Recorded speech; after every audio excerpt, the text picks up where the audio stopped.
You're listening to the Ryangle Podcast, starring Ryan Hoger and Ryan Eastwood, and sometimes other people named Ryan. And now, here are some Ryans.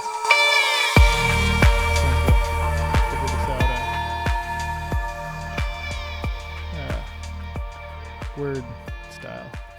Word style. Boy, we're really both doing great mentally today. Anyway, I'm Ryan. Word. This is Ryan. That's a cat. And that's the Buddha. Yeah. Ryan, would you please explain which is the cat and which is the Buddha for people who are not familiar? This, for those of you videoing, the one that's sniffing my finger is the cat, and the Buddha is the inanimate print over my window. The Buddha does not need to sniff your finger.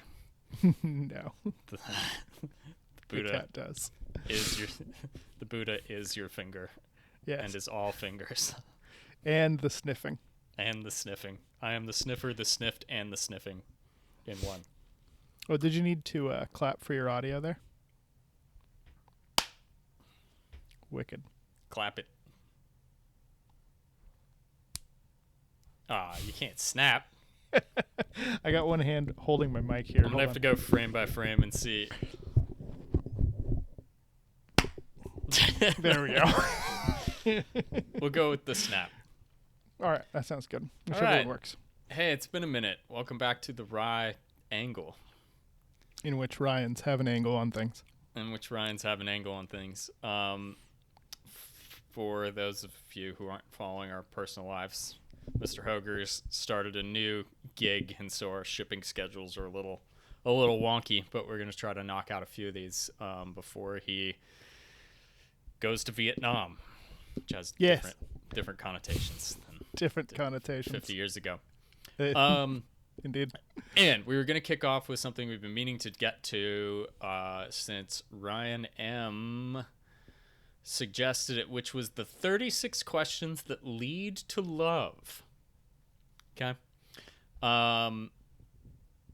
So I'll just read the introduction to this so that people know what we're getting into. Okay.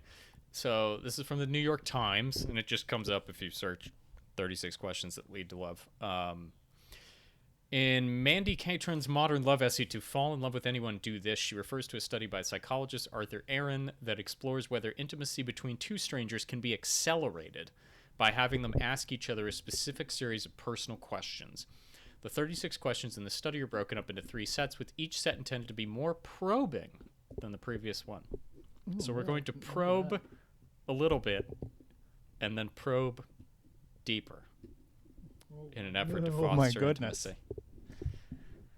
Don't be a child about it. The idea is that mutual vulnerability fosters closeness. One key pattern associated with the development of close relationship among peers is sustained, escalating, reciprocal, personal self-disclosure. So this is like, let's say when you're you get tapped on the shoulder because your dad used to be the head of the CIA and your name is George W. Bush, or George W. Bush, yes, and your dad was George H.W. Bush, and then you join Skull and Bones, which is the same like exact fraternity that several of American presidents have joined, and then they make you in a ritual like confess many of your sins and most embarrassing moments so that A, they have blackmail on you, but that you also feel bound to the organization due to your extreme vulnerability in front of others. That could be one reason why that works. Kitty history. It's exactly like ours. YouTube search kitty history. Okay. The final task take Ms. Catron and her friend try staring into each other's eyes for 4 minutes is less well done. That would make for shitty podcasting, I think. Can we do that over Zoom? I mean, we could try. Wait, no, you can't, because you can't stare into each other's eyes. I could stare at you. We can each stare at each other, staring at each other's faces. Yeah, it doesn't really work because the camera. So these are online difficulties. So this is why online dating is so difficult. I'm surprised they haven't come out with like a little iPad style just video conferencing device with just a pinhole camera right in the center.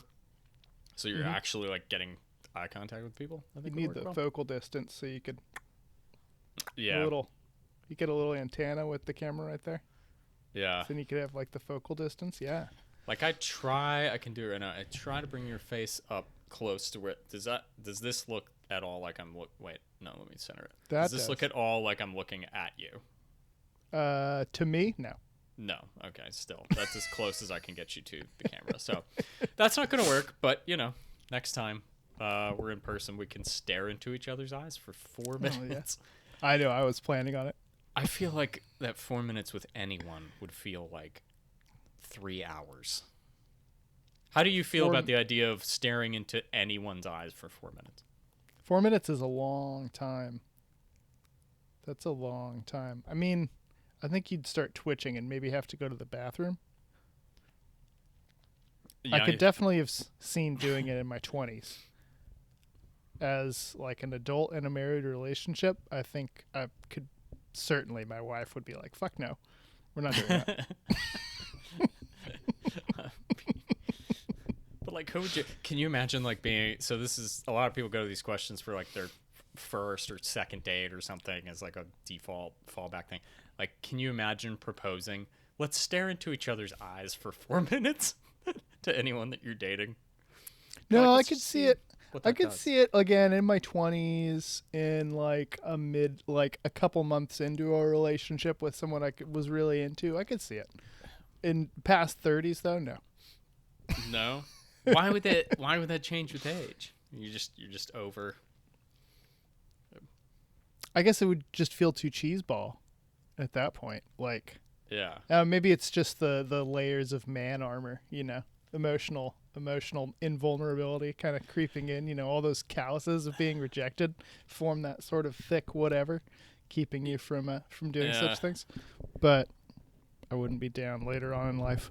I definitely roll my eyes at a lot more things the older that I get, I'm just like, all right. Yeah, sure. Okay. On to the questions. Oh, this says, but Ms. Catron was unequivocal in her recommendation. 2 minutes is just enough to be terrified. She told me 4 really goes somewhere. So I could see that. Yeah, I could see it going interesting places. I don't know. Let's I will propose. I know Allison would be down to do that. We'll see if anything happens. I wonder if it's the parental aspect that changes it too, because it's so much of a different partnership there too. Or maybe it's just us. I don't know. Anyway.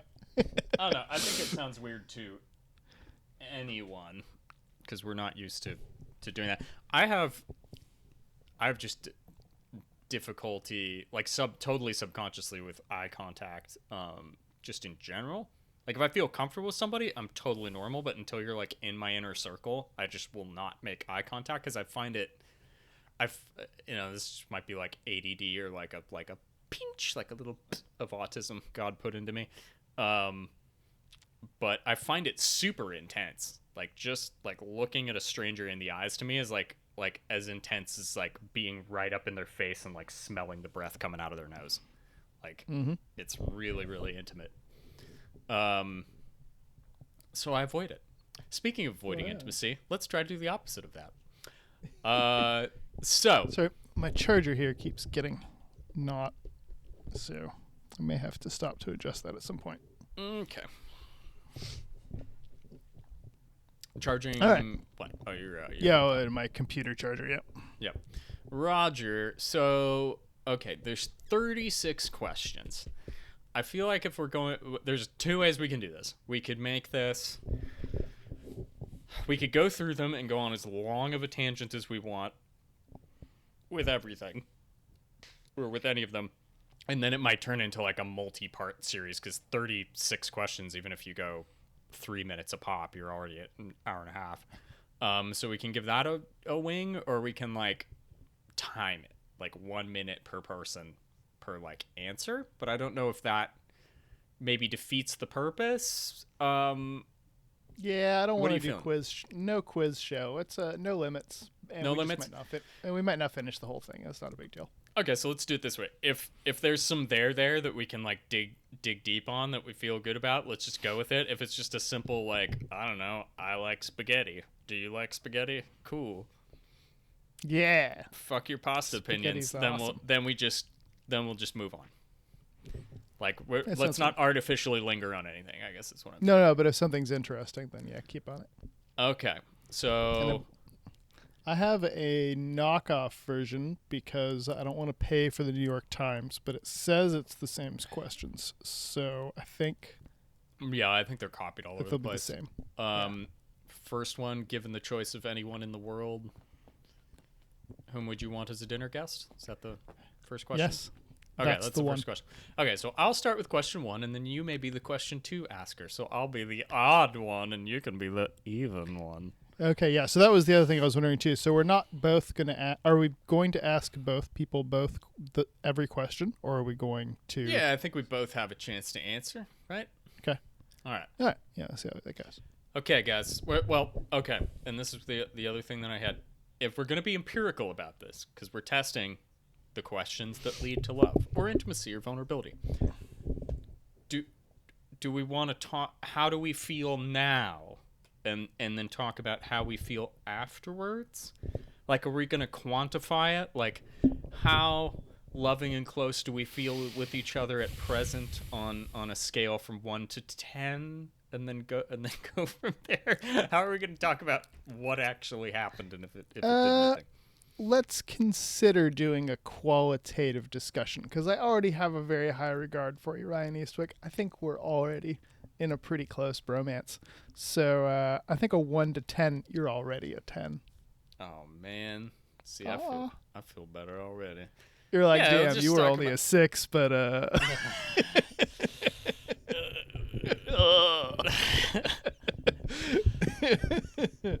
Get past the awkwardness. yeah. I think, okay, real talk, I would have difficulty like putting words to and expressing that like I feel like I feel difficult like with my partner that I'm like closer to than anybody. I also have, she notices, she'll say something like really vulnerable and expressing of love, and I'll make like a joke, and she's like, why can't you ever just fucking stop being avoidant with your silliness about like drilling down on emotions? I'm like, okay. Yeah, so I think a qualitative discussion. So if it helped me do that better by drilling down on some questions, then let's try that. Okay. Yeah, let's do Question 1. And this is set 1. So the 1 through 12 are the least probing, and then we will probe deeper and deeper. Given the choice of anyone in the world, whom would you want as a dinner guest? This is my question. You're asking me? Oh my goodness. I'll ask you, and then I'll chime in. Yeah. All right. Okay. So it might be a tried answer, but the only one that really pops to mind is actually Albert Einstein. Because he seems like just he was a super cool dude with obviously an incredibly interesting life. And I would be curious if he is actually as enjoyable as he seems like he would be.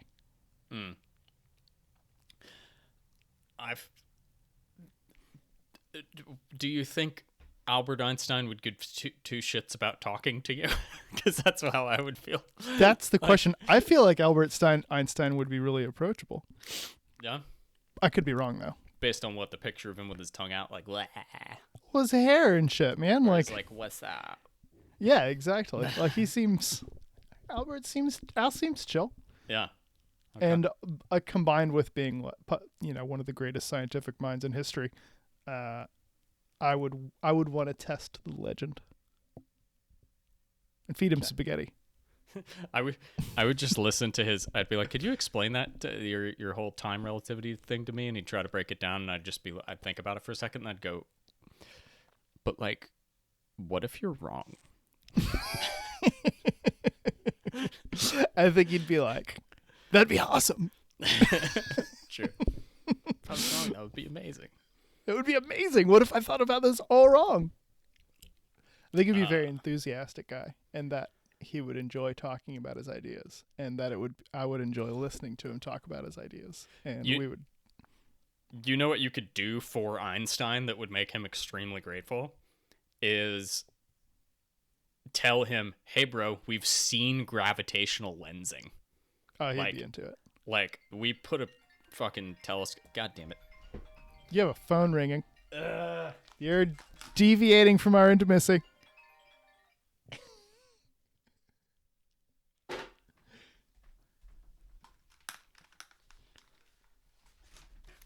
Nothing is more important than my attempts to make love with another man in public. Yes. In public. See, there's also that we're adding a whole nother dimension to this by doing it. Yeah. Ostensibly. But fortunately, we have no listeners, so it's actually as private as any other. We have literally several dozen. Anyway, And so I'm thankful for it. Okay. Ryan Eastwick, if you could Yeah. have anyone, living or dead, as a dinner guest, who would it be? Oh Lord. I think it would have to be one of my favorite two authors. One of them, like, nobody's gonna know this guy, Jed McKenna, that wrote some really esoteric spiritual books that I'm into, would probably be my primary, because he's one of the few people that I think is like incredibly knows what he's talking about with enlightenment. But also Walt Whitman. Like, if I'm like literally like in love with another man that existed like before my time, like it's Walt Whitman.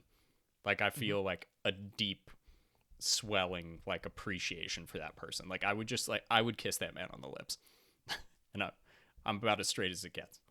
But I would, just to be like, I've just felt, because I've felt so like personally just encouraged and comforted, and he does this, and he knew he was doing it. That's the thing.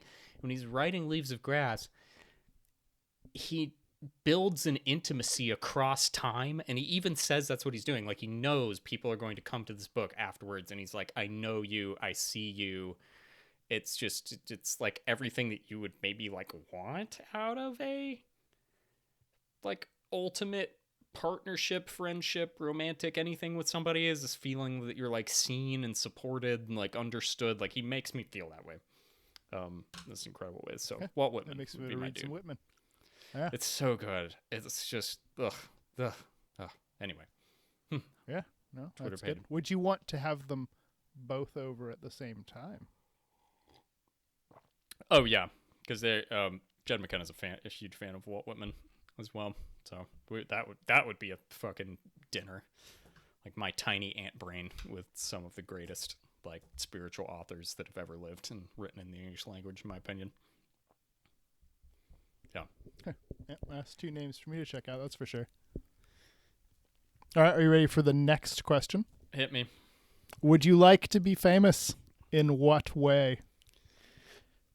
Standard fame, not at all. Like the get recognized walking down the street, like you walk in. I know some people are like, oh, I could get the best.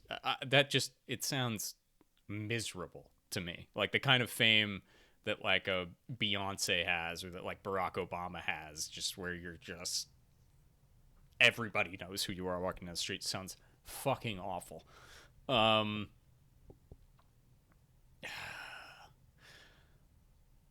I'd say I have no like inherent desire for any of the only thing that would make me think twice about it is that there might be some benefits to some level of fame, some like under level of fame within like a circle that could help you accomplish some of the things that you like wanted to do.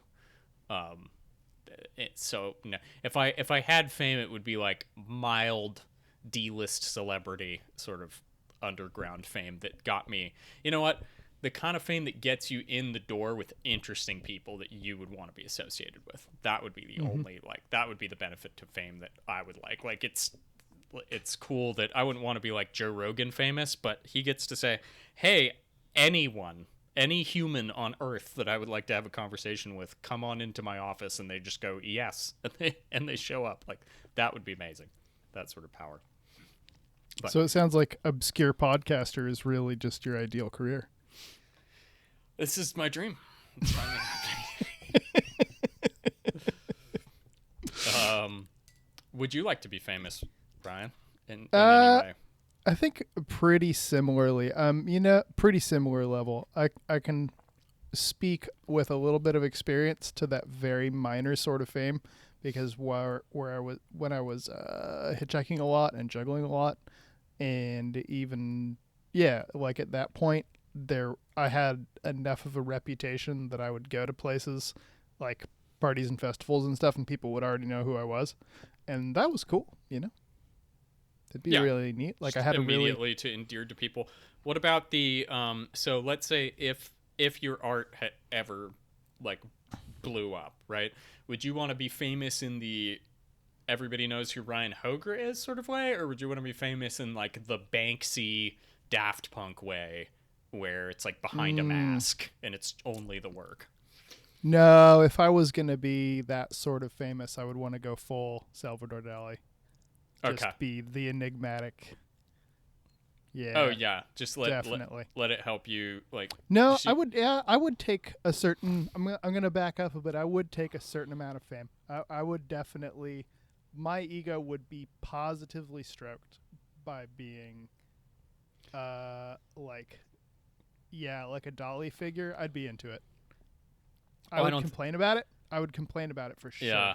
But I would also just lap it up. I would actually love being famous, especially in that like mid-tier, vaguely obscure way. But like everybody knows who you are. Not necessarily anybody knows what you've actually done. Mm-hmm. But there's sort of a mood. No, I'd be into it.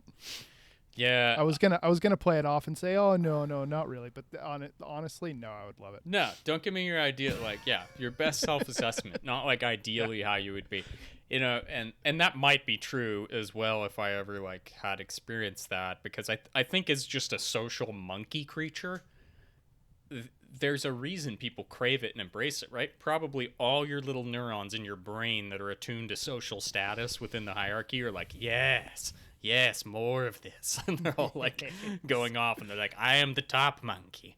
I will have all the gifts. Bring me the fruits on a platter and all of the women. Yeah. Yeah. I'm sure that your stupid fucking monkey brain would just eat that up. I know, I would absolutely ruin all my close relationships with it. I'd be a total dick about it. I wouldn't even realize I was doing it. I'd be like, don't you realize that people care what I think? And then like 10 years later, when nobody cared what I think anymore, I'd be like, I'm so sad. You'd be like super humble about it until one day you'd just find yourself going, do you know who I am? Exactly. How dare you make me wait for a table at this restaurant? I like to think I'd be more of a Keanu Reeves celebrity, but yeah, nice. I'd like to think that you would be that way too. I would love the Salvador Dali-ish aspects of your just the giving you license to be an outrageous eccentric. So I already do it, but nobody cares. I could grow a handlebar mustache and people would just look at me funny at Walgreens. Like, no one gives a fuck. Yeah, exactly. Before making a telephone call, do you rehearse what you're going to say and why? Yes, absolutely. So that I can... I'll even write it down. Yeah, no, I'll make a list of the things that I want to cover. Wait, what? What kind of phone call? I guess the immediate telephone call I'm thinking of is business related. So maybe this. I don't know. Maybe that's a lot of. If it's like no, but yeah, definitely I'll run through I'll have a pretty good idea of how I want the conversation to go before I make the call. And then because then I know exactly what I want to say, what answers I need to receive, and then after that I can go off script. Also, because you'll certainly be aware of this, I have, in fact, made scripted telephone calls for 8 hours a day for a significant period of time, so it does impart some habits. Yeah, word. No, I think definitely appropriate with business. I don't know if I'm calling a friend to shoot the shit because I'm bored. I don't practice the phone call. I will find my brain rehearsing for very mundane interactions, and it's completely involuntary. Like how I'm going to say good morning to somebody will like happen in my head, and I'll be like, we don't need to practice this. This is a well-established thing of how to do, and even if we didn't say good morning in the right way, it's going to be fucking fine, which is, I guess, I'm probably just describing social anxiety. is why my brain does that. I have no idea why, or if that's a normal thing for other people. I'll tell you what though, I'll validate the shit out of you, Ryan. But if you hear me throw a couple of zingers into a phone call, like a couple good jokes or like a story or whatever that has a couple zingers in it, I definitely planned them out beforehand. Yes. Oh, that was a very vulnerable thing to say, Ryan. Because now, if you zing, I'm going to know that you planned it. And if you don't zing, I'm going to be like, he didn't even care enough to plan any jokes. It's true. He didn't want to bring the zing. I'll have a couple zingers waiting. Oh, God. Okay. Let's go to 4. All right, from number 4, it's mine, right? Yeah. What would constitute a perfect day for you? So I've had a theory. Do we all know what Maslow's hierarchy of needs is? If your teachers in school ever touched it. So it's this idea, and they teach this on like day 2 of any psychology class. I think I even heard about it in high school anyway. So it's just the idea that you've got base needs that need to be met before you can meet higher level needs, right? So your base needs are like, my body needs to eat, I need to sleep, and once you take care of that, you can deal with higher things like love and self-actualization, whatever. I contend that any day where you're taking care of the base of the pyramid, and that involves 3 things to me: food, sex, and sleep. Tell me about a day where you have good sex, you eat a good meal, and you're well rested, that you're not like, that was a good fucking day. That's my theory. If you have those 3 elements, you're going to be like, that was a good day. I'm cool. I don't think to myself, man, I really wasted my time today. Yep. Now, is that the heights of the human experience that I could be enjoying? I just think it's funny that I feel okay and content if I just take care of those like base monkey needs. You know, my days which I've had the most fun are at the end of some crazy long, hike in the cold, and I come out on some view that I wasn't expecting and it's majestic. But like, if I just eat some like good Italian food, some good wine, get laid afterwards, sleep in the next day, that's pretty good. What's the perfect day for you, Ryan? What is the perfect day for me? That's a great question.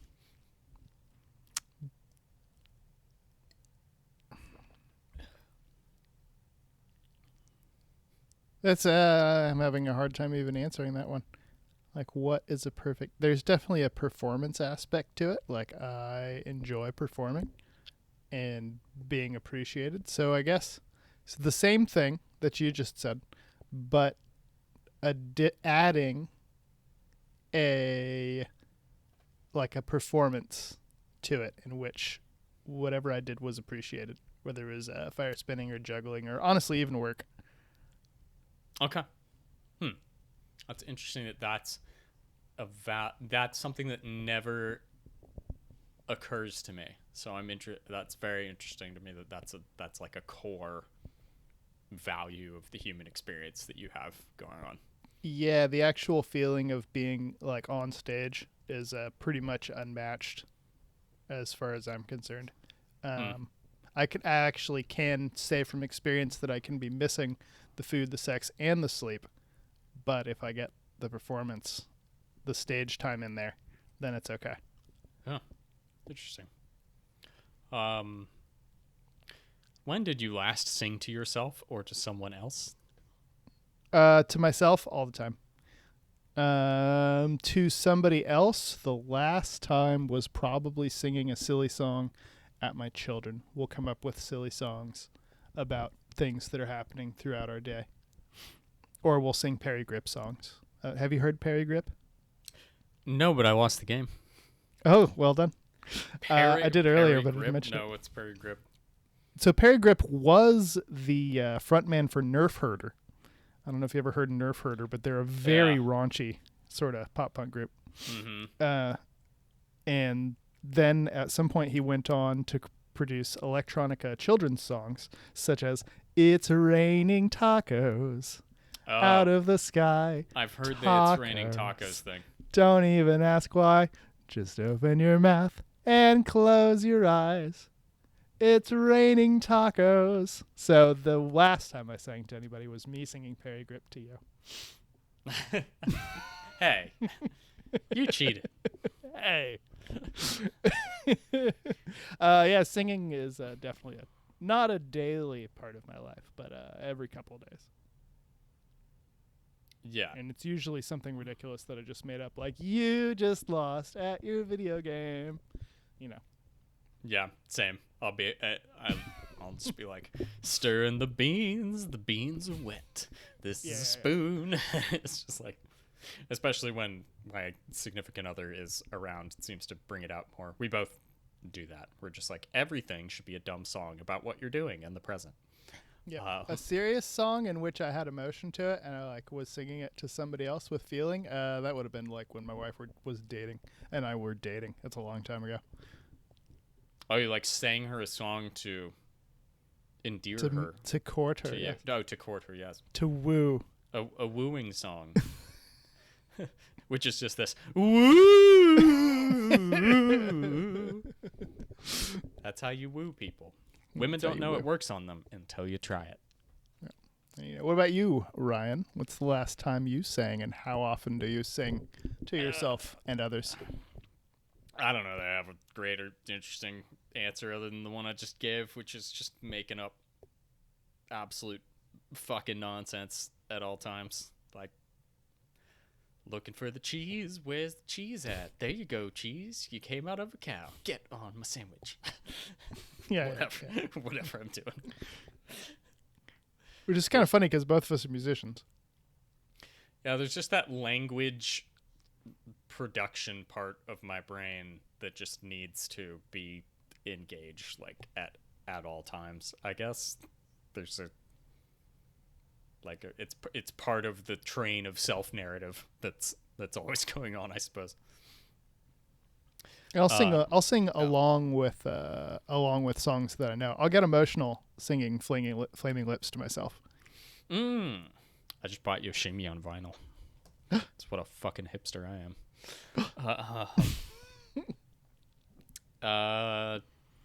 Who just asked the last one? You Me. did? Okay. I think. No. I don't know. This is about singing, right? I'm no, on. That was you. I'm on. You're Yeah. Go. If you were able to live to the age of 90 and retain either the mind or body of a 30-year-old for the last 60 years of your life, which would you want? Mind or body of a 30-year-old? I don't know that my 30-year-old body or mind were all that great. No, I mean, so you're going to mentally deteriorate as you normally would. Do you value independence and mobility or being like mentally sharp? I guess I would just say it depends on how bad the other part is, right? Yeah, it really does. So if you're like, okay, do you want to make the answer? Let's figure average 90-year-old. The average 90-year-old, because I know some, like my grandma's 90-year-old. She's super sharp, but her body is not doing so great. So I'm sure she would say body and let me keep my current mind, right? But if like the alternative is Alzheimer's, I don't think this is a very interesting question. Yeah, do you have anything interesting to say on it? Not really. Like, I think I'd probably put more towards body, because you can be, it really depends on what happens to the other one. I mean, being old, hot, and dumb would be kind of fun. Yeah, exactly. Exactly. I think I'd rather be old, hot, and dumb than old, smart, and decrepit. Just have some girl on your arm at the bar. This dude's fucking 90. This is wild. And you're just like jacked, and you're like, it used to be all orange groves all the way to Canterbury Street. Yeah. Like, whatever, Grandpa. Sit down. I think it sounds like we'd both lean more towards letting the mind decay but keeping the body, but I don't know. That's a rough one. Yeah. Do you have a secret hunch about how you will die? Do I have a secret hunch about how I'll die? No. No. You have no secret hunch? I don't. I don't have a secret hunch. It's wide out in the open. Cancer. I used to smoke. I drink alcohol frequently. I work in the petroleum industry, and I used to work around large antennas that sprayed radiation. Yeah. When I get that diagnosis, the doc's going to be like, I'm so sorry. And I'll be like, no, I'm surprised it took this long. Cool. it's all right. How many months? Okay. See you around. Yeah. There we go. Actually, no, that's true. I have an open hunch. Actually, no. I take that back. I do have a secret hunch about how I'm going to die in the climate wars. I make a joke about my retirement plan is going to be to die in the climate wars, but actually, it's not really a joke. I think that's probably how a lot of us are going to go. It's not really a joke. No. Did I tell you there was that like massive solar flare pointed at Earth recently? And then I learned that destroys all our transformers, and that if you order a transformer now, it takes 2 years to get one. So if we get hit by a solar flare, it's not like, oops, grid's down for a few days or even a few weeks, guys. It's just like, hey, there's not electricity anymore, like maybe ever. So just figure that out. And that's just a thing that could happen that we could prepare for in advance, but we're not doing it. I've just always thought that the end of the world's going to happen like this. You're going to wake up, you're going to pick up your cell phone, and you're not going to have any internet. And you're going to go, what the fuck? And that's it. Yeah. And you're not going to be able to talk to anyone about it. Like, that's it. Whether or not it's attack from China, solar flare, nuclear war, whatever the fuck. It's just, that is how the apocalypse will start. You will roll over in bed, and your phone won't work. And then that is in it's that on. it's not even it's not even fixable. Like that's kind of a fascinating possibility that like one of the fundamental forces that drives the universe could, like, obviously it wouldn't go away. Electricity still exists and is still doing the things that electricity does, but it could just no longer be accessible. Like, nope, you're back to water wheels. Deal. Yeah. Yeah, or you could produce like locally, like in your house, but I mean, you're fucked. Anyway, the climate wars. Yeah. Cool. Die in the climate wars. That'd be it. That's Okay. the secret hunch. By violence. Or, resource deprivation. Which way? Okay, here's one. Would you rather go out through violence, like in a firefight during the climate wars, or slowly dying of thirst or something? Oh, definitely violence in the climate wars. If there's any 100%. if there's any death I fear, I don't really fear, death. I don't really have a lot of anxiety over, but the possibility of watching my children and neighbors slowly expire from lack of nutrition and safe drinking water, and like my community, no, that's terrifying. Yeah, I think most people would choose violence over slow resignation, which is why it's going to be violent as fuck when resources drop. Yeah. I don't know if I feel more in love. I just feel tired and sad. Yeah. That's all right. That's what she said. All right.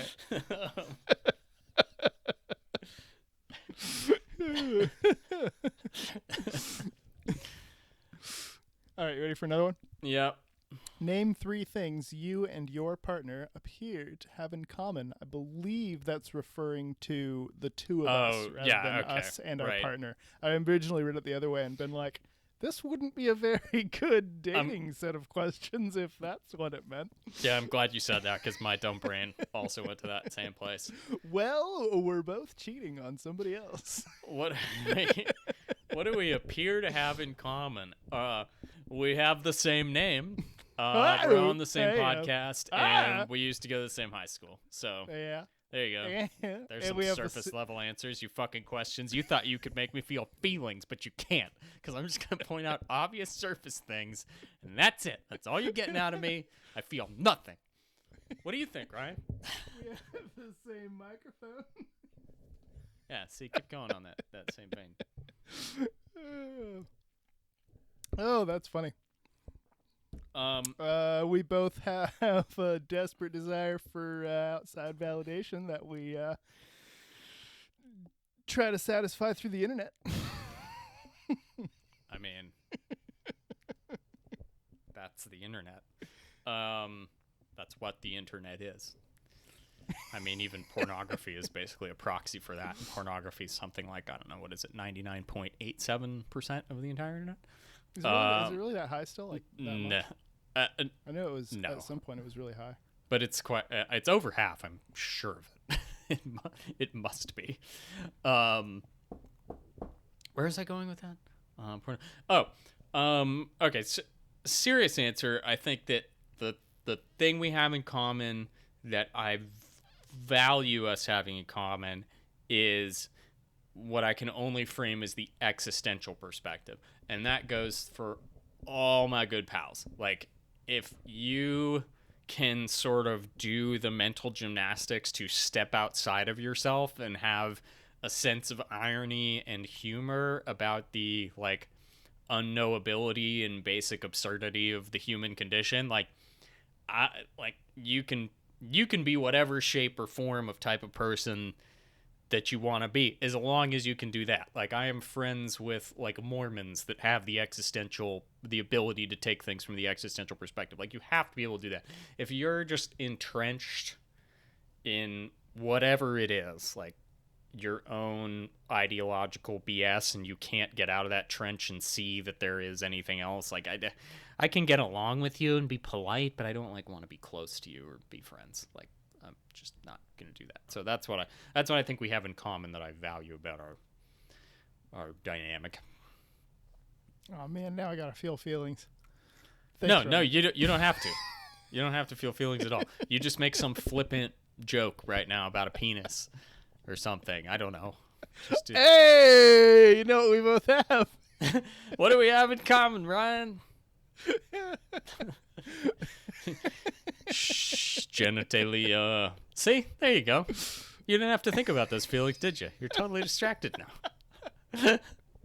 That's great. Oh man, isn't it fun how you learn how to do that from like the fourth grade on? Yeah, it's really true. It's a very useful defense mechanism that we learn as youths.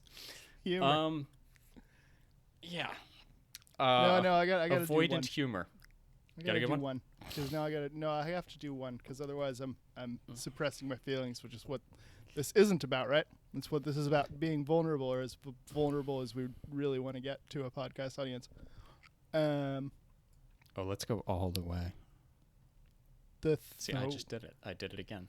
I made a sexual innuendo that's avoiding the task at hand. Actually, even, yeah. And I could go and expand on that while avoiding the task at hand. But no, the thing that I think we have in common that I value is a willingness to see that we're wrong about stuff, and that we don't know which things we're wrong about, and to really seek out honest feedback about which things we're wrong about, and which things, and through that figure out which things we might be right about, but kind of holding that maybe I'm right about something, but it's probably not the things that I think I am. Mm-hmm. That willingness and eagerness to be wrong about what we think and what we believe at a really deep level. I think you can take that kind of empirical, scientific, I mean, it's a scientific perspective, right? Like the idea that you're probably bullshitting yourself and you're desperately trying to not do that, and realize you could be at any point. I think you can have that kind of empirical, scientific mindset just about your own self, but you also need to be like sort of detached from. I guess that's what I mean by entrenched. What I said before, that's really attachment to an identity or set of ideas about yourself. And I suppose you have to be willing to change those if you're going to be empirical, as you're stating. So yes, I appreciate that. I think it builds into that. Oh, I think it builds into that existential view as well.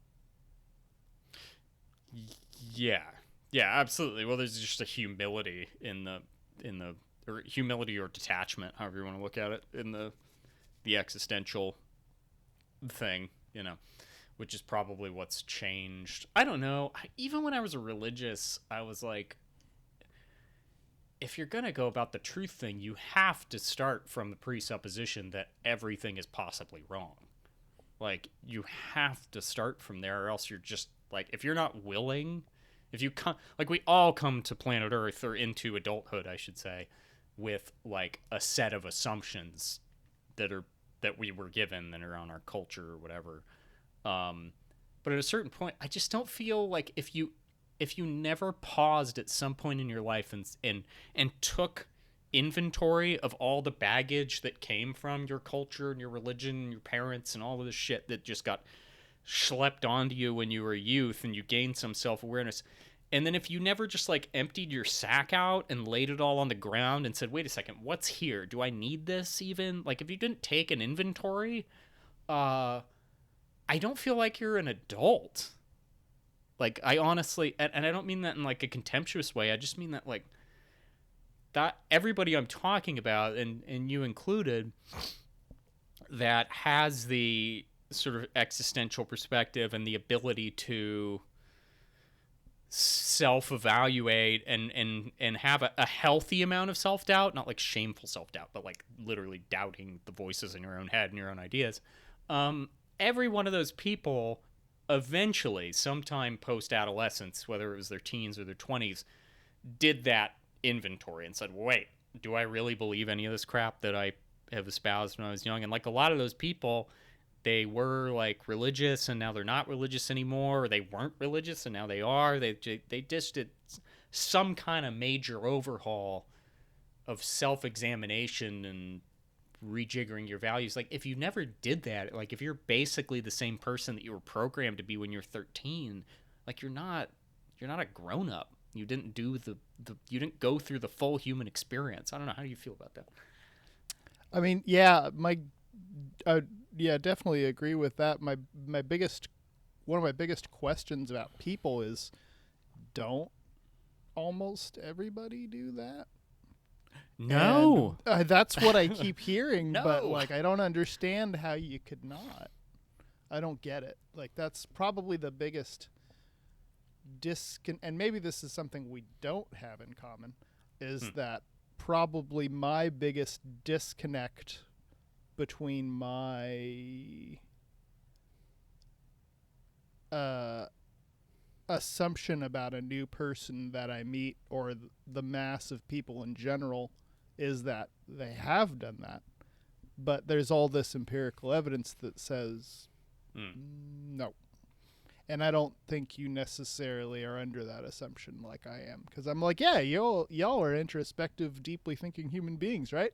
And then the behavior doesn't really match up. And I'm like, what am I doing wrong? Yeah, I mean, it makes sense to me I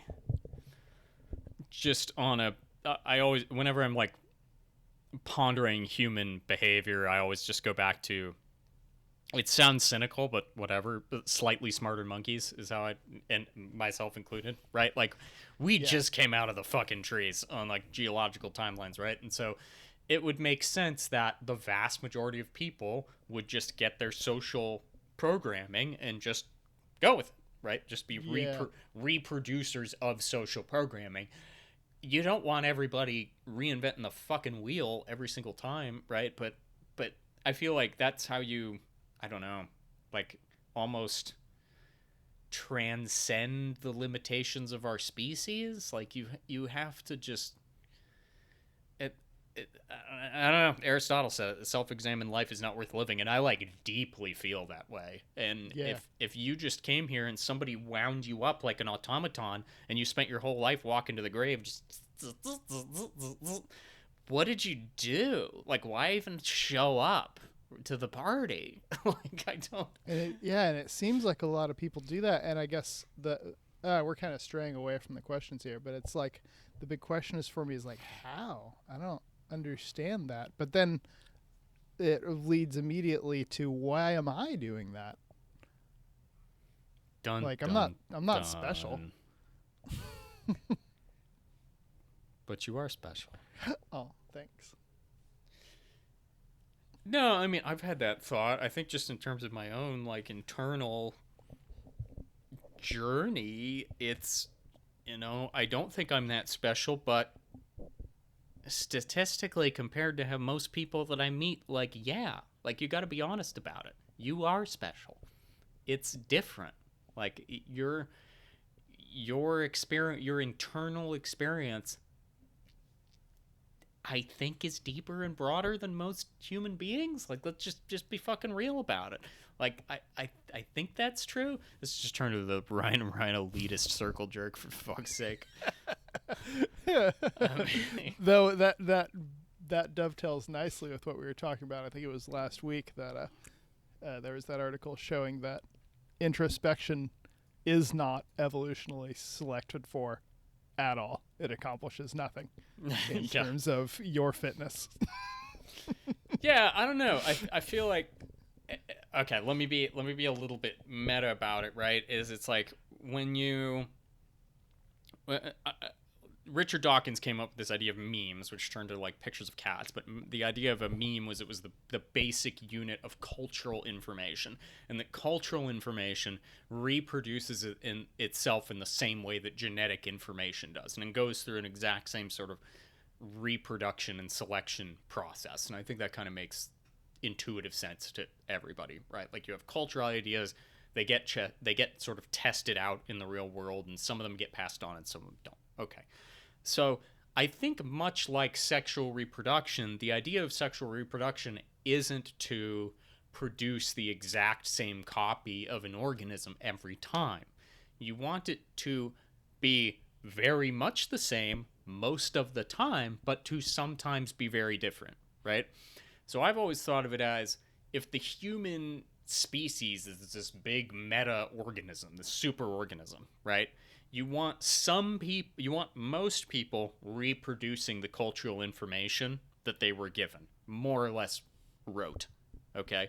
And you want some people creating the mutations, if you will, that are coming up and creating the new ideas. So it makes sense to me that you would have like 90% of the population in the just believe whatever you were told to believe in the culture you brought up and just reproduce that, and that you would have some innovators, weirdos that would go off in their own directions and make up new cultural information, and that a small percentage of the new cultural information would survive, if you think of humans as like a super organism. That's my way of conceptualizing it. I had an acquaintance, that guy I worked with on a Burning Man camp of all things, briefly, and he said he was very open that he just thought most people had no souls. And Whoa. I always thought that was a pretty harsh way of putting it, but I do understand where he was coming from. But I still think he's wrong. Like, I it think feels that's harsh just to fully me. Wrong. Like most, yeah. I do have a problem when I meet the occasional person that just, like, you ever really drill down on someone that's just indoctrinated with something, like whether it be political or religious or whatever, and they just, like, they cannot self-examine. Like, you just hear the repetition of whatever, the preacher, Rush Limbaugh, or whatever it is, coming out of their head, and it feels like knocking on a coconut and discovering it's hollow. Like, it does feel like, saying there's no soul is harsh to me, but sometimes you're talking with somebody and you try to drill down on them with something and you feel like nobody's home. Like, that idea that, I think Carl Jung said it, that people don't have ideas have people. And sometimes it really does feel that way. Like, a cultural idea the idea itself is animating the human body like an automaton, and like nobody's home. Like, that's really what it feels like talking to some people, and it gets spooky to me. So no, I can see that. Yeah. Oh. Huh. Let me see where we should probably ask some more questions, or we're not going to get through any of these. We're almost on an hour, but hey, we allowed for the tangent. We found the good tangent one. We did. We have a good tangent. We'll try to make it through set one of the lesser, just the tip set. Yeah. Oh yeah. Okay. It's me. For what in your life do you feel most grateful? Man, that's a tough one, because I've got it pretty good, you know? Oh, yeah? Is that how you think of your life? I'm interested in that. Just, like, you feel like, compared to... Is that excuse me. Is that a comparative thing? Like I've got it pretty good compared to other people, or I've got it pretty good compared to what I thought my life, what I wanted up for my life, or I've got it pretty good compared to how bad it conceivably could be, like counterfactually? How do you think? All of the above. Like I just kind of I don't want to say clusterfucked my way through whatever was in front of me, but I kind of did, like dropped out of school when I went to was born really smart, didn't really try very hard, coasted through really well, hit university doing for art, dropped out of that, went just like full hitchhiking. And, it's not like I haven't applied myself to anything, but just like, I guess kind of just I think most grateful in life, just the whole sweep of being here. Like just, I mean, like not to get too meta with it, but the sort of just the opportunity to live, I think that's really it. Just kind of make choices and see what happens with them for this moment, no major injuries, no catastrophic, like I've had a pretty good run. From this moment, I have been blessed. That's I don't know. My That's answer a to when tough did you one. sing to somebody last time? That's it. That's a rough one for me because just I feel like really just my whole life has been so blessed. Like my parents were fucking successful artists. Like who gets to grow up with that? Yeah. That weren't assholes, Like my parents were lovely, so I was like well raised in a creative environment from like birth. And then I had to overcome my struggles, but I had the tools to do so. Yeah, I mean, like, what do you want? Well, you start dealing, like, get to know enough people who had, like, learned about attachment theory and get to know enough people that didn't, like, just having, if you are born and make it to adulthood and you have the ability to form secure attachments with other human beings because your relationships when you were young and vulnerable were basically secure, you fucking won the lottery. Like, basically. Yeah. So I guess if I was gonna pin it down to one thing, honestly, it'd probably be my parents, because they really set me up. Yeah, I made good decisions and I made bad decisions, and I made good choices and bad choices, and sometimes I worked hard and sometimes I didn't, but I got set up real good, and that was one of the few things that I had no choice in. So I guess that really is what, because I had no choice in that. That was something that was given to me. Yeah, I feel same. Like if you had a basically emotionally responsive parent, and that's what, like my mother, I don't think did anything complicated raising us, but I came to learn later when I'm trying to form, like in one case, I was in a romantic relationship with somebody that did not have secure relationship with parents, and like it's fucking rough, man. It's really hard for those people to form secure attachments with other adults when they're older, and you start to realize like, oh, it's not. And I don't have kids, but if I was going to, I would try to keep telling myself this on days I felt like I was a shitty parent. Like, it's not the high level stuff that really matters. It's just emotional responsiveness and feeling like you're taken care of sets you up like for the rest of everything else you're going to do in life, like the violin lessons and getting to school on time and all that stuff is just fucking details. Do you feel basically safe with other people because the people who took care of you gave a fuck and were responsive to your emotions and your requests? Like, even if you didn't always get what you want. Like, if you basically did that, that is 95% of the thing of raising a child. Like, you're fine after that. So, thank fucking God I grew up with an emotionally competent mother. And then, yeah, kind of going back on the existential perspective, like, that to me is the perfect, like, the gratitude reset. The just... I feel like if you're bitching about the little stuff in life, you have lost the plot, right? And I frequently do lose the plot. But the place to bring yourself back to is like, I exist. Like, what? Like, how Bizarre. What?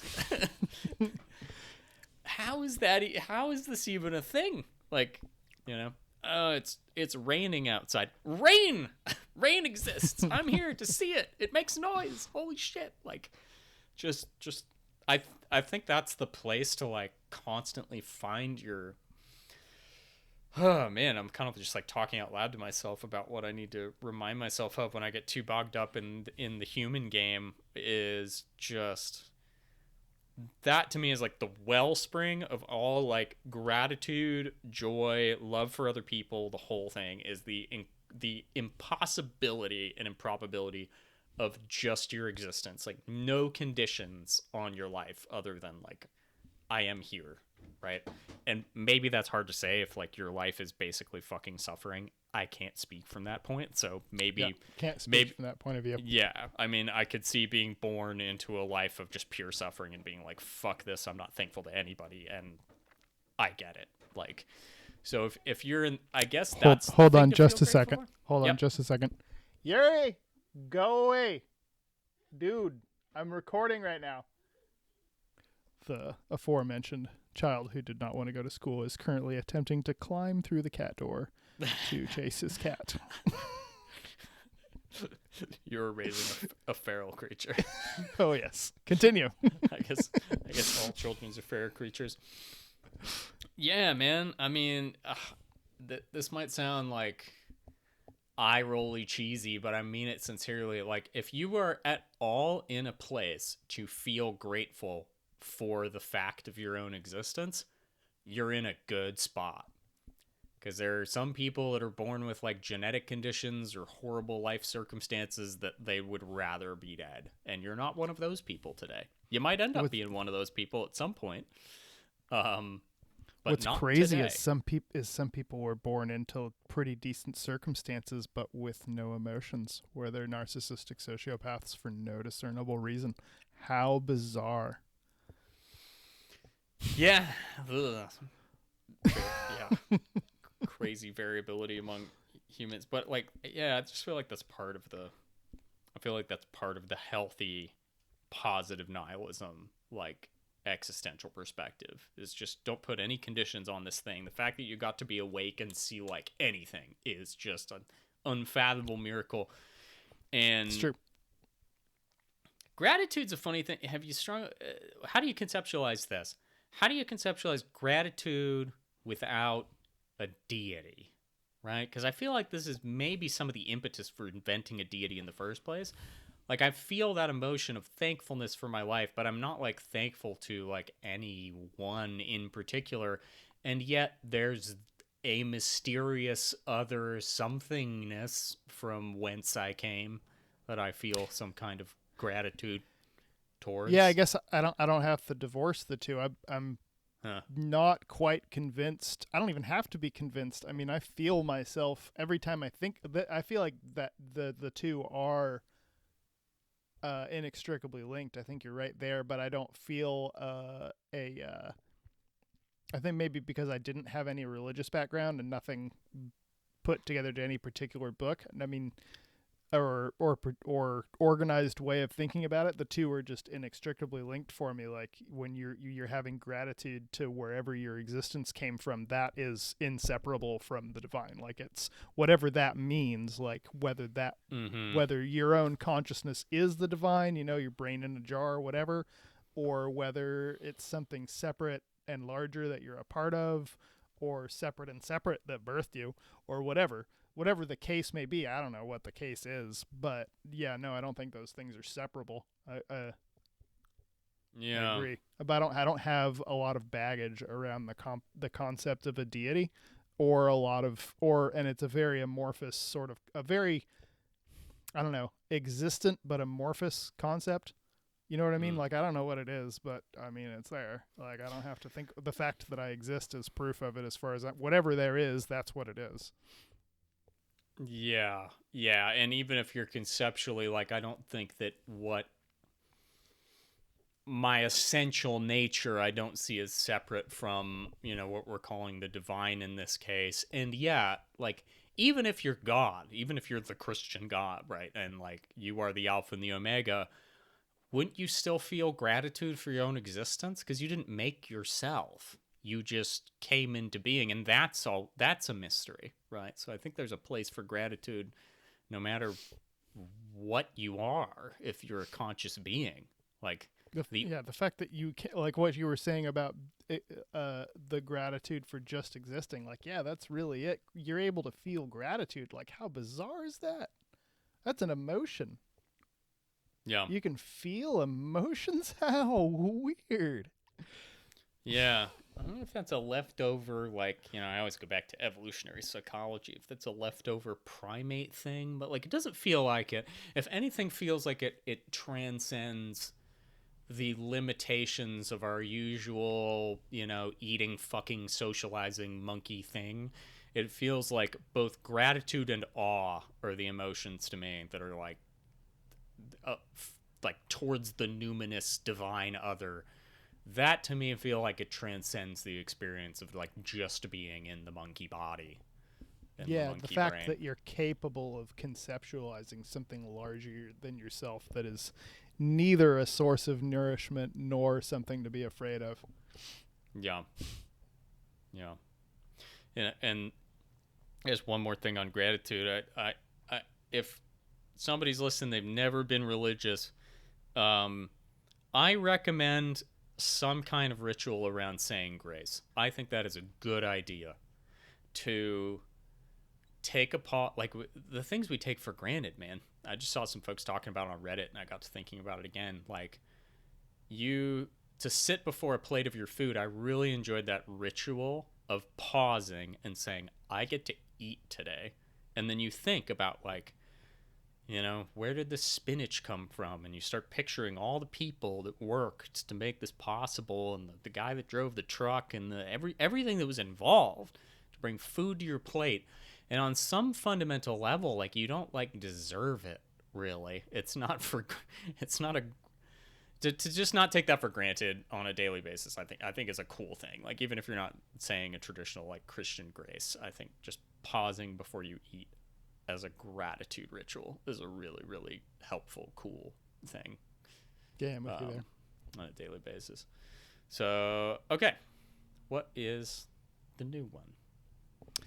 The next We're on 10 out of 12, and I think the just the tip's going to be the one episode here because we're going on hour 8. Yeah. Cool. And I got to take off and get the boy in about 15, so 15? Okay, we can knock out 3 and 15. I think we got time. Easy. If you could change anything about the way you were raised, what would it be? Interesting follow-up to the last question. Yeah, since it was kind of on that theme as well.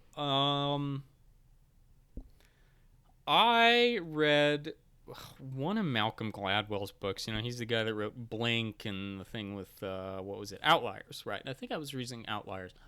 And he was talking about the way that poor kids are raised and the way that, like, generally wealthy people tend to raise their children. Just as I think this was coming from an actual scientific study. And I realized that even though I grew up in like I guess what was considered like an upper middle class household, I was raised like a poor kid. And by that, I mean, didn't have a lot of direction, like, at all. Right.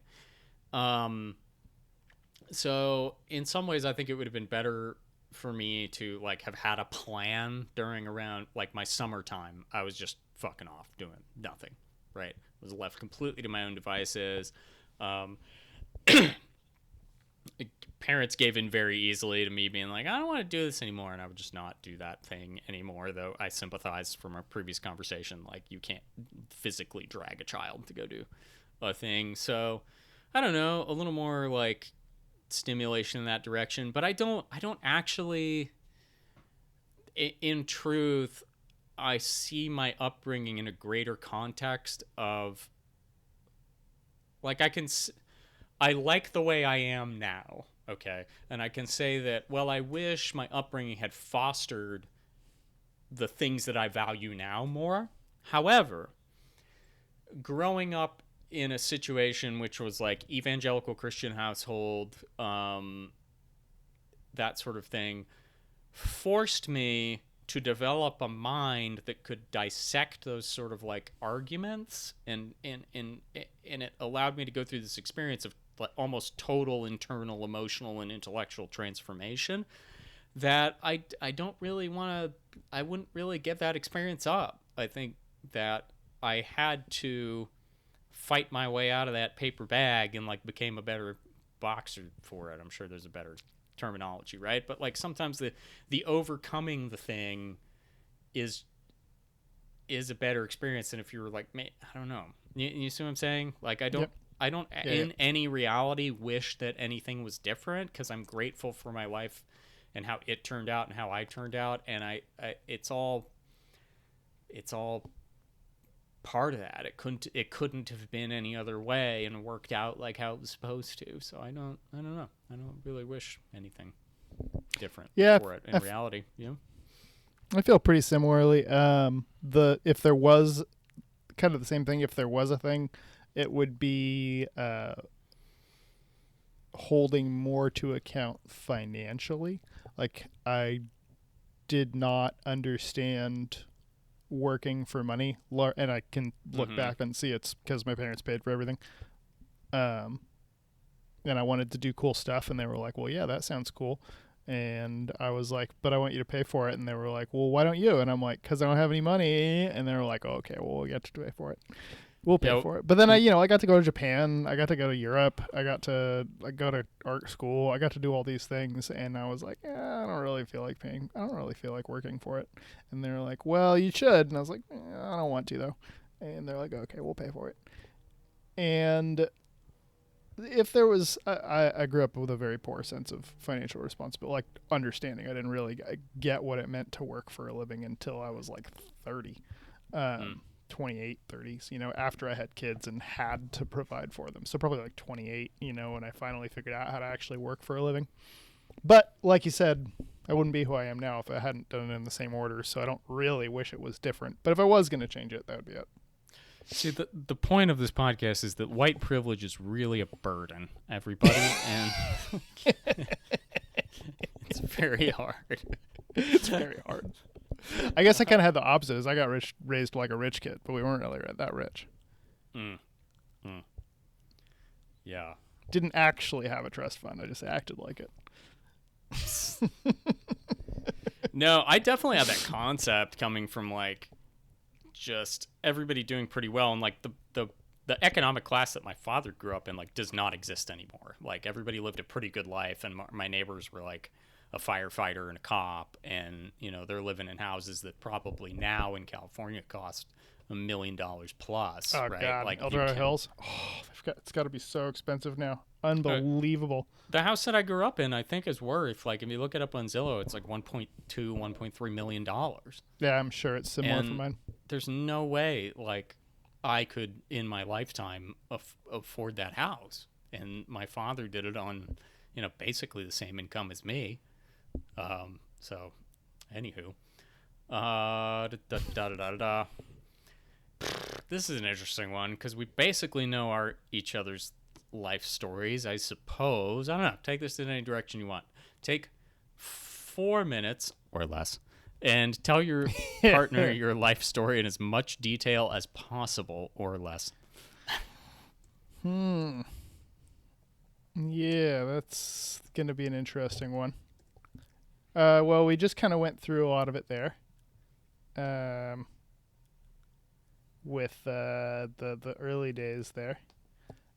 Basically, and I feel like we've gone over most of it in previous episodes, but basically the speed run version would be grew up in an upper middle class white people neighborhood, went to school, did okay, too smart for my own good because I was smart enough to get through school really easily, not smart enough to realize that I'm not really that smart. But kind of coasted through school, went to art, graduated, went to a studio art program, thought that sucked because it was too intellectual, dropped out and went to illustration school instead, dropped out of that because I I forget exactly why. I think my excuse to myself was that I couldn't afford it. But instead, I worked at a coffee shop, discovered raving, left San Francisco where I was going to art school, came back to Sacramento where I met up with you. Spent 2-3 years raving. Then went to Australia, came back, immediately had a baby. Went to massage school, got a massage degree, tried to be a massage therapist. What percentage of raves in Australia have didgeridoos present? 100, I believe. 100%. That's what I figured. It's about 50% in America, so Yeah. I figured about 100% in Australia. No. It's probably a similar percentage, actually, but it's... No. Closer to 100, definitely. No, I had to think about it for a sec. They're not a stents. Yeah, they just pop up. Spent the year in Australia. Decided that I wasn't going to use money for most of that year. Took what I was considered as a bow of poverty for about 8 months of that. Overextended my visa, and my parents flew me home. Made a baby. Realized that shit weren't going to fly no more. Got a massage therapy degree and tried to run a private massage therapy practice. But as it turns out, I'm terrible at self-employment because it requires responsibility. So this is probably the part you don't know as well. My business partner in my massage therapy office was a general contractor, delightful man. And he was like, I was like, hey, Frank, I'm broke as fuck. And he was like, I see that. Do you want to come work with me on a house painting job? And I'll pay you $25 an hour. And I was like, sure. And he was like, you don't know how to paint houses. And I was like, apparently not. And he's like, well, I'm going to teach you, but I'm still going to pay you $25 an hour while I'm teaching you. And I was like, great. So I learned how to paint houses. Spent several years doing that, working for other people and myself. And then then you went to boat school, and I said, hey, boat school sounds like a better idea than finishing a bachelor's degree in art, so I will also go to boat school. Went to boat school, and that was 3 years ago, and I've been driving boats and raising my kids since then. Excellent. I really have to go to the bathroom. Do me a favor so I can scroll through and figure out which part of the video to edit out. I'm just going to wave my hands wildly like this so it's obvious when I'm scrolling. So just give it a little jiggle. Yeah, give a little dance. I'll look for the dance. Yeah. I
I suppose I could have just looked for the part of the video where I was gone, and that would have also made sense.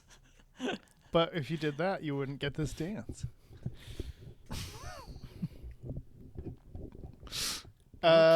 Here's the question. I've got to leave to get the kiddo. I've got to actually leave in about 15 minutes. Do we want to finish answering this question, and then wrap it up? Yeah, let's just go to question 12. Let me see. Skip your life story? My life story also grew up in the same area, was an intensely Christian person, questioning the shit out of that in my early 20s, eventually struggled with the entire concept of truth, realized that all things are one and that I was part of that exact same thing, and that no one could ever say true words with their own mouth because all human concepts and language are dividing things into things which are not actually divisible, and that all existential questions one could possibly answer are ultimately unanswerable, and that the journey of knowledge is in realizing why one's questions are nonsensical. So anyway, what's the other one? This is you to me. This is okay.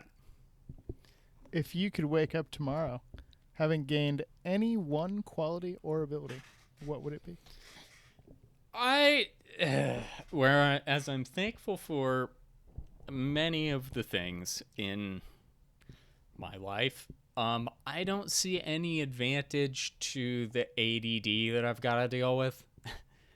It fucking sucks. I am in a battle with my own brain on a daily, hourly basis just to maintain energy levels to accomplish tasks I need to accomplish, prioritize tasks, like remember things, keep focus. Like it is a struggle that I've learned coping mechanisms for, and I can basically function.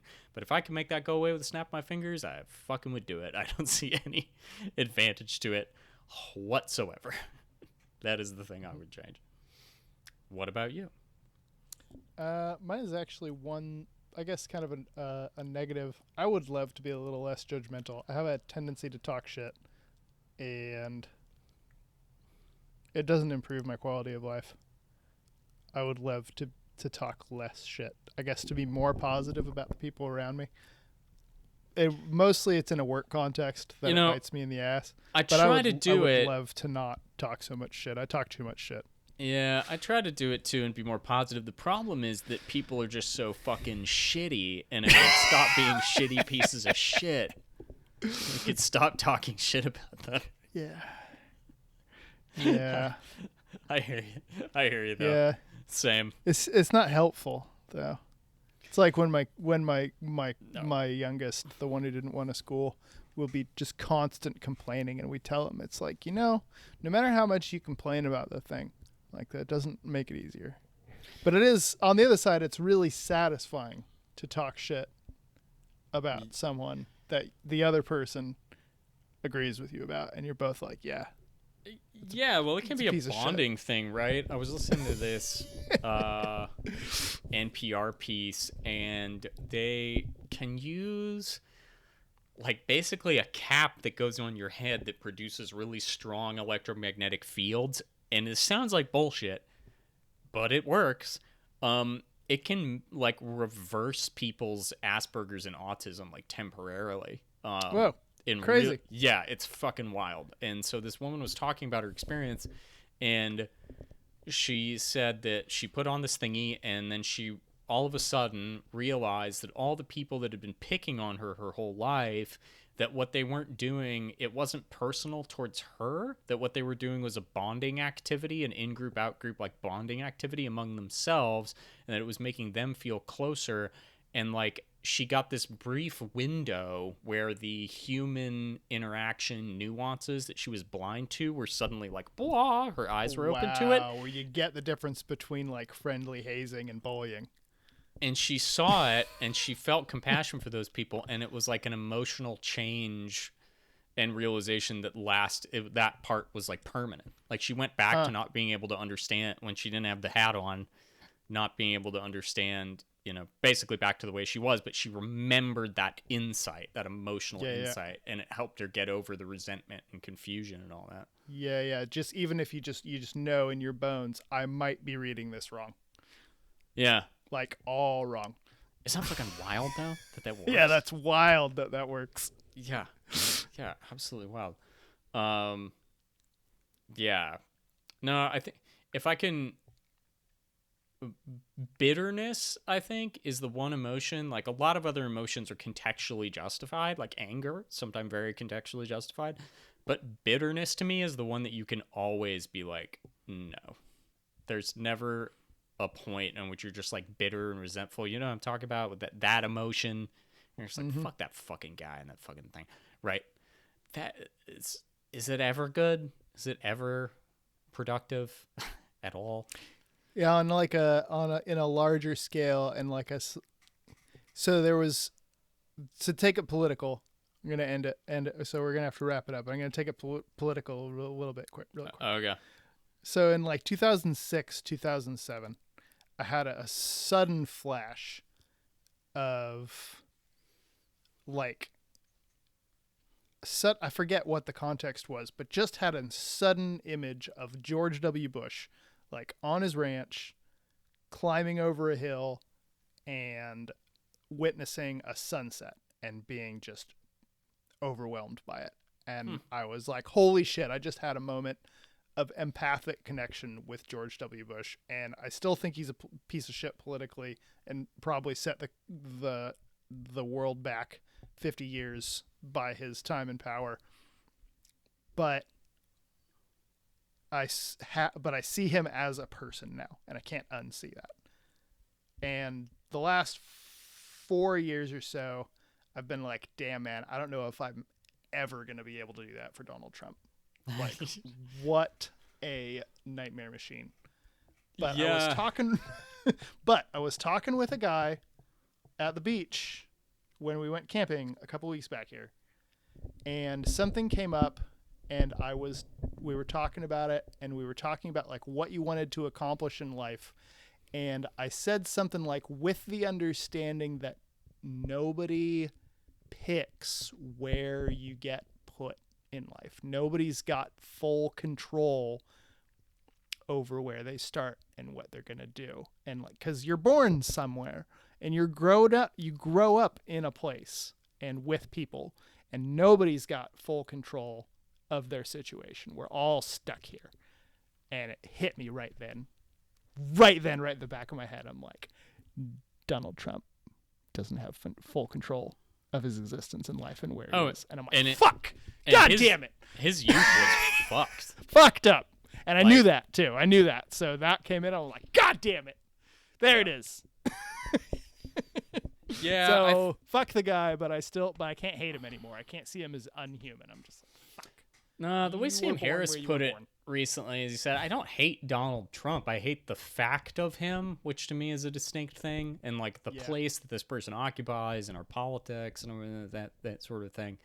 You know, I don't think it's ever rational to feel hateful emotions at a person, just because I also don't think that we have free will. Like, even if, like, not only do you not choose your circumstances, do you not choose the nurture part of your upbringing, you don't choose the nature either. You've got very little control when it comes down to. You didn't pick who you are. Like, even if you have a soul, your soul didn't pick your soul. That's like a contradiction, right? You're just stuck here.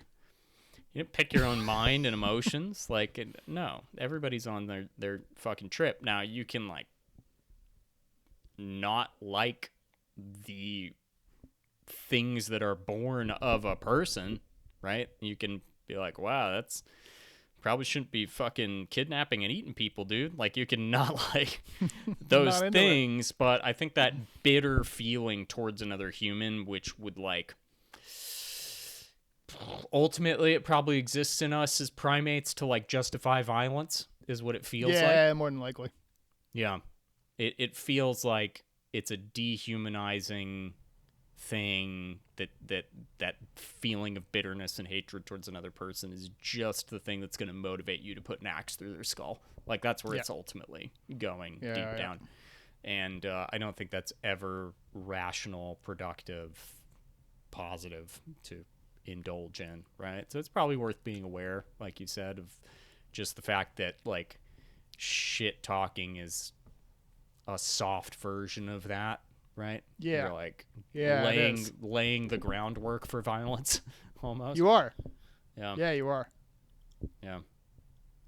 And it becomes hard to take it becomes harder to take the person out of that slot. Yeah, right? Because if you come back the next day and you're like, oh, I actually found like a way to empathize with this person and cooperate with them, it's like, well, what the fuck, man? I thought we were... I thought we were enemies. Yeah, I thought we were enemies. What the hell, right? Which is also, on a macro level, what's wrong with our politics? All we're doing is shutting doors to each other. Yeah. We're not opening them whatsoever to try to cooperate. So, yeah. I think that was a good answer, Ryan. Thanks, Ryan. When does it get to the sexy stuff? Is that down at the bottom? Damn. Are we going to get sexy in here? I don't know. It gets kind of dark. I'm reading set 3 here, and it gets to like probably having to describe some of the most like emotionally fucked up times in your life. So that's a bit rough. Yeah. What, like, when did you, I'll just preview, when did you last cry in front of another person? Like, that could be very uncomfortable to share. Yeah. I'm going to have to try to cry in a not embarrassing situation between now and then, so I don't have to actually think about that question. Yeah. Fucked up. I cried in front of my girlfriend when I overboiled the noodles. Yep. Because I knew I was going to have to clean it up. Because I knew I was going to be on a podcast, and I forced myself to. I cut an onion in half and just pressed it into my open eyeballs. Screaming. Ah! This is... Next time on The Triangle. So, we cut onions and shove them in our eyeballs. Ryan, do you really want to avoid vulnerability so much you're willing to shove hostile vegetables into your ocular cavities? Yes! Yes! Yes!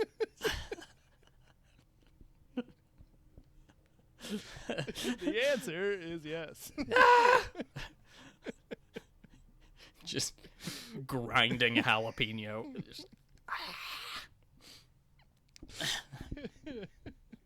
It's so much better than authentic sharing.